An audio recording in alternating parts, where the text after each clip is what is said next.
Hello everyone, this is Professor Casey. Welcome back.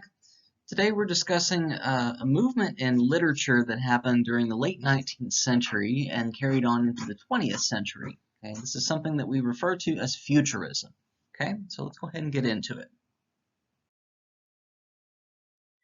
Now, futurism begins in Italy as a multi-genre movement really in the early 20th century. This is when we start to see it fully come to fruition. Okay, there are some authors and artists and so forth who begin to have rumblings of this in Europe in the 19th century, but once we get into the 20th century is really when it begins to take off. Okay, and as you see all throughout the 20th century, people are constantly turning their attention towards science fiction, toward what the potential next millennium holds, and so forth. We're already there in the 21st century now. And so you can kind of see some of these things begin to come to the forefront now. And the whole goal of futurism here is to try to escape the past through the imagination. Okay, because the past, in many people's minds at this point, is actually a very difficult place. Okay, it's a very difficult time. Many people have lost loved ones. The world has been through significant conflicts. We're still not even at the dawn of the 20th century here yet, so World War I and the worst is still yet to come. Okay, so, but for a lot of people living in Europe during this time period, living in poverty, famine, all these kinds of things, it's to their advantage to start looking at the future and try to think, how can we actually make the world a better place? And as I said before, this ends up spanning into multiple, genres along the way, right? Not just literature, but also art. You see futurism in art constantly, in architecture and design, in music, and of course in literature, which is what we're really discussing here. And futurism as a kind of as a definition of itself is something that begins to turn to the ability of some individuals to almost be able to predict the future. Okay, and specifically in the realm of artistry, in literature, and in science in particular. A lot of futurist scientists end up coming up with these inventions that end up we see them come to full fruition in the 21st century. Okay, and you could argue that futurism goes well back into the Renaissance. Individuals like Leonardo da Vinci, for example, invented things like the tank, scissors, flying machines, right? All these things that we don't really even see come to existence until the 19th or the 20th century. Okay, but futurism at this point is really looking at the mechanized aspect of things. Okay, one scientist in particular that we talk about in the history section is Nikola Tesla. Okay, and Tesla, of course, we know it now as the automated car company, right? Automatic self-driving cars.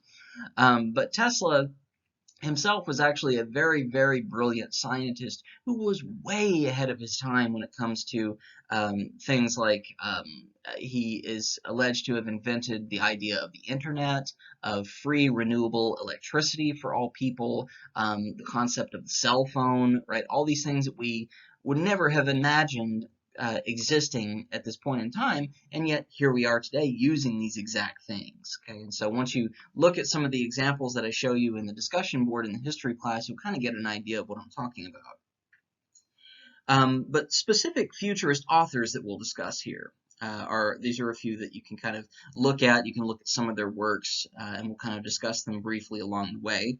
Isaac Asimov is one who is extremely famous for the introduction of the ideas of robotics. Okay, and the term robot is something that has been in existence for a while. If I'm not mistaken, it's actually a Polish word that just means a worker, right? Someone who is an automaton. Okay, and that's essentially what the idea of robots originally were. When Isaac Asimov came along as a futurist author, he changed the popular concept of robots from this kind of Frankenstein monster type, construct to something that could potentially be useful. Okay, so once we get into stories like I, Robot, something like Bicentennial Man, right? Any instance where a robot is designed to protect a human being, okay, we owe that to Isaac Asimov, okay? And Asimov was a very brilliant man, Okay, he's known as being what's called a polymath. Okay, and a polymath is someone who is an expert in multiple fields. And if you ever look at the old Dewey Decimal System, I believe it has something like 12 categories or something. Isaac Asimov filled 10 of those categories with different things. He wrote over 100 books in his lifetime. Very, very prolific author, and wrote constantly about everything you can imagine. So he's a very, very brilliant man, very, very influential in the realm of science fiction. Philip K. Dick is another individual who is really starts to focus more on the idea of artificial intelligence, like Isaac Asimov with androids and robots, but he takes it in a dark turn, okay, toward what we now call dystopia. Okay, dystopia is this idea of a world gone wrong. Okay, typically where a government has potentially intervened, where maybe a martial law of sorts exists. And so stories like Blade Runner, for example, come directly from Philip K. Dick's story, Do Androids Dream of Electric Sheep? Okay, he's got weird titles for his story. And Philip K. Dick was also schizophrenic. It's worth noting that as well. So some of the genius and the intellect and the ideas for his stories actually come from his own mental disorder. Okay, so this is a kind of a fine line where we see genius and madness, really, not to give it that particular title necessarily, but where we start to see them overlap with one another. Okay, so again, Blade Runner, The Matrix, that particular type of story, very, very much in the Philip K. Dick type of environment. So he was constantly worried that the CIA was out to get him. If his home was broken into, he insisted the government was behind it. All these types of things. Okay, so he's a very interesting individual. His works are very thick and very difficult to get through in some cases. Robert Heinlein is another one. We owe the idea of space marines and mechanized warfare suits to Robert Heinlein. So if you ever read something like Starship Troopers, for example, right, it's been made into multiple films. Starship Troopers was a Robert Heinlein book. Okay, so the idea of something like that, even in films like Aliens, right, where you see a group of colonial space marines going around fighting an enemy of some kind. And the idea of mechanized suits, of course, we see that in modern entertainment, like the Marvel Comics movies. Okay, so things like Iron Man and War Machine owe their existence in some form or another to Robert Heinlein. This idea that there is a mechanized suit that can protect a soldier, or in this case, a superhero. And Robert Heinlein also wrote a book called Stranger in a Strange Land that was very popular among the counterculture movement during the 1960s. It's about Mars has been colonized and a human being has been born on Mars and then is transplanted back to Earth somehow and feels like a complete stranger. Okay, so it's a commentary on society, on culture, and that sort of thing as well. So again, all these things have kind of these brand new precedents during this time period. And Arthur C. Clarke is one of the most seminal science fiction authors of the 20th century. Ideas of space travel, of humans potentially having alien origins. It's a little bit out there, right? But he actually has some ideas that were, again, actually put into full practice. Triangulated satellites were Arthur C. Clarke's idea. He served in I believe it was the Royal Air Force, if I'm not mistaken. He served with the British during World War II, is what I'm getting at. And while he was a soldier, he was actually a radio operator and was constantly having issues with interference and so forth, getting messages out to people who needed them. And so he invented the idea of triangulating satellites in order to be able to bounce information off of one or another. And we use it today. Okay, so he's a very important individual. Some of his most famous works include 2001: A Space Odyssey. Okay, the idea again that we can travel long distances through space and so forth. You could look at a film potentially like Prometheus as being something to do with humans maybe being the result of alien insemination on this planet, however you want to look at that. Potentially, you could argue that this ends up influencing Scientology later on. Okay, Scientology kind of has its own origins in the mind of another individual, but Arthur C. Clarke, though, very intriguing man for all he's able to provide to the science fiction community. And arguably, you could say that George Orwell is a futurist as well. Again, kind of along the same lines as Philip K. Dick, though, because he goes to the dark side of things and looks at the idea of a dystopia. Okay, George Orwell, of course, is most famous for his work 1984. Okay, 1984 and Animal Farm are probably the two most well-known common readers that you see in high school classes and college classes even today.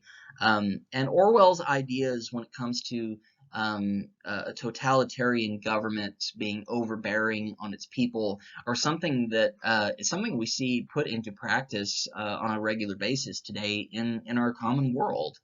If you look at specifically the atmosphere and the government structure of North Korea, it's almost an exact replica of what George Orwell put forth in 1984. Perhaps not coincidentally, 1984 came out the very year that the North Korean government was founded. Okay, so the joke goes that it's almost like someone handed Kim Il-sung a copy of 1984 in Korean and said, "Can you make this work?" Okay, because it's almost exactly like that. You are the citizen is the property of the government. Citizen has absolutely no personal life at all. Their entire existence is all about the dear leader. Okay, about Big Brother and being watched constantly to make sure they don't mess up. Okay, so people live in a state of fear constantly over this. So again, the future for some of these authors and their imaginations is not all bright and cheery. Okay, you do have some individuals who have flights of fancy and the potential for human beings to thrive in the universe, but some of them are still very heavily grounded on Earth and say we need to fix these problems first. Now, two very famous authors that we have to discuss because these two gentlemen are the earliest literary pioneers of the science fiction genre and, in coupling with that, the futurism genre. And one of them is Jules Verne. Okay? Jules Verne is credited alongside H.G. Wells, who we'll discuss here in a second, as one of the fathers of science fiction. Okay. Jules Verne is very well known for a series of futuristic novels. He was a Frenchman, so these novels are known as Voyages Extraordinaires, which means extraordinary journeys or extraordinary voyages, and typically involve a scientific expedition of some kind into some realm that humans have not explored yet. Okay. Journey to the Center of the Earth is one of his most famous ones. This is something that posits what we call the hollow Earth theory. This is something that has been since, looked at as pure science fiction, but there for a time, human beings believed that there could potentially be an entire world and multiple civilizations and species that exist underneath the crust of the Earth. Okay, and that's what this entire novel is about. Even President John Quincy Adams believed in actually funding scientific expeditions to prove that there were actual societies in existence, human or otherwise, under the Earth. Okay, so this was not as outlandish, perhaps, as the flat Earth theory that we see today, but it actually had enough traction at the time where people actually were giving it credence. From the Earth to the Moon is one of the most famous books that he's written, specifically because, about 100 years later, right, it actually comes to fruition. We actually do go to the moon. And his original book, From the Earth to the Moon, it's not rocket propulsion that causes people to be able to get to the moon, but a series of gentlemen, right? It's not really astronauts in spacesuits. It's actually Victorian gentlemen inside of this rocket ship are actually fired out of a cannon to land on the moon. Okay, so it's a little bit of a different system, but in many ways, if you look at the original illustrations, it's eerily similar to what we actually have in terms of what we see with space travel today. 20,000 Leagues Under the Sea is another one he's very famous for. This introduces the concept of submarines, undersea travel, and again, we see submarines used constantly today. The first actual submarines had already been in use during the American Civil War by this point. Okay, we actually see the battle between the Monitor and the Merrimack, right? We see that actually end up occurring in the in the Civil War, but in terms of a modern submarine, we don't actually see it come to fruition until the 20th century. And incidentally enough, the first nuclear-powered submarine is named the Nautilus, which is the name of the submarine in the book.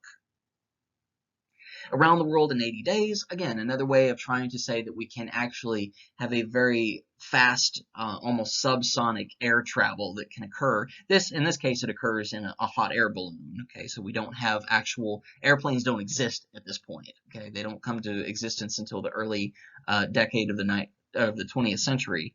But at this point, right, the idea of very fast travel around the world is something that was outlandish to people. And Jules Verne has a lot of common themes in his story. Again, the concept of using futuristic technology to end up achieving some sort of scientific discovery is kind of at the forefront of everything that he does. And also, going along with that, there are limits to what humans are able or what they should be able to accomplish, is kind of what he's getting at. If people overextend their pride somehow, it ends up leading to a fall. Okay, and so characters in various parts of his novels embrace the scientific technology too much in some cases, and they let pride get the better of them. It ends up destroying them in some cases. And some of his most famous predictions, again, we have aircraft, rocket propulsion, and submarines, right? All of these are major, major factors, again, that we can't imagine a world without today. And finally, the last gentleman we'll talk about here, as I've said before, is H.G. Wells, Herbert George Wells.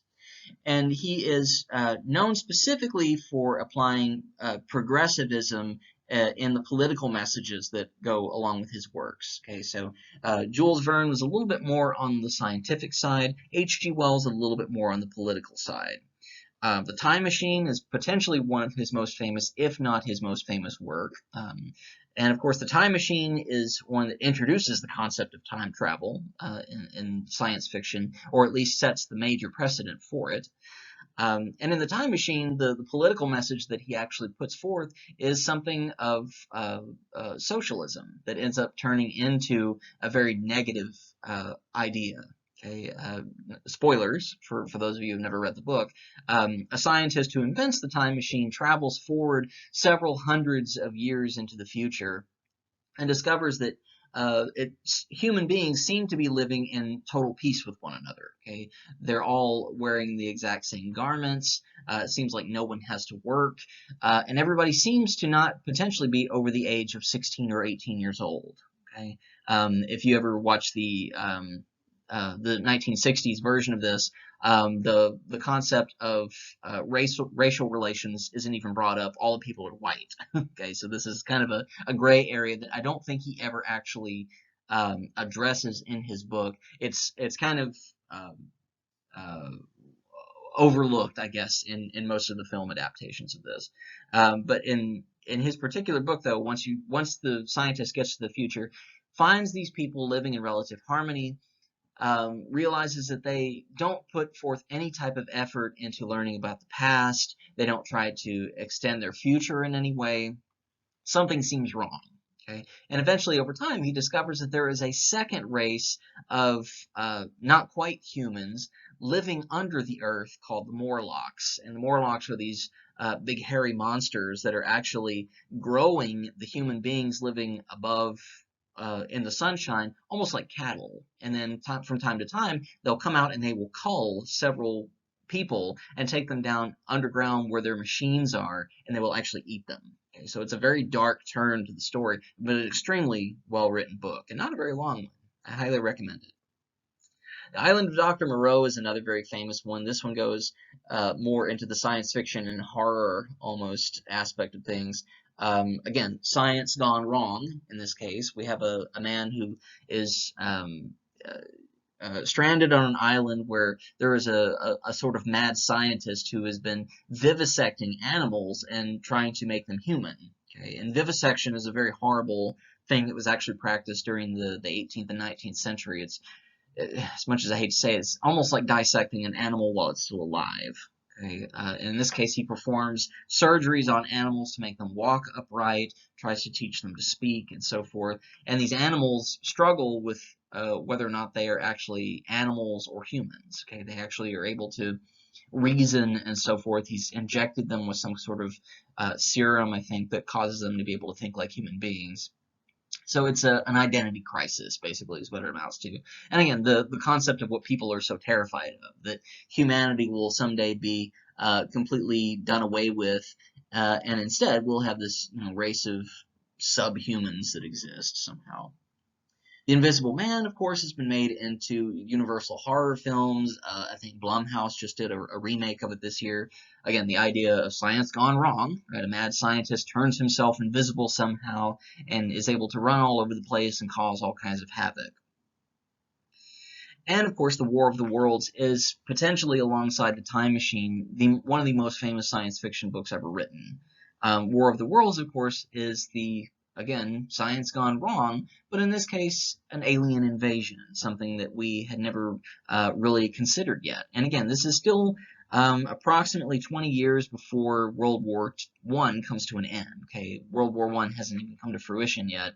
And so the concept of mechanized warfare against a superior race of beings with ray guns and giant walking tripod machines and so forth. It's a terrifying concept to people who had never even considered the fact that there might be life on another planet, and that life might be looking at us with anger of some kind. So War of the Worlds, again, extremely influential. It's been made into several film adaptations. Very famously, during the 1930s, it was made into a radio adaptation, with Orson Welles actually doing the narration. And when people actually heard this on the radio with all the sound effects of ray guns and so forth and the explosions, people thought this was real. And many people actually called into police stations saying, what do we do? Where do we take cover? And so forth. And the police were like, what are you talking about? This is a radio broadcast. So believable enough to where people actually took it seriously. Okay? So it sounds kind of silly to us perhaps today, but there have been other instances where, if people are given enough cause to believe it, they could potentially believe it.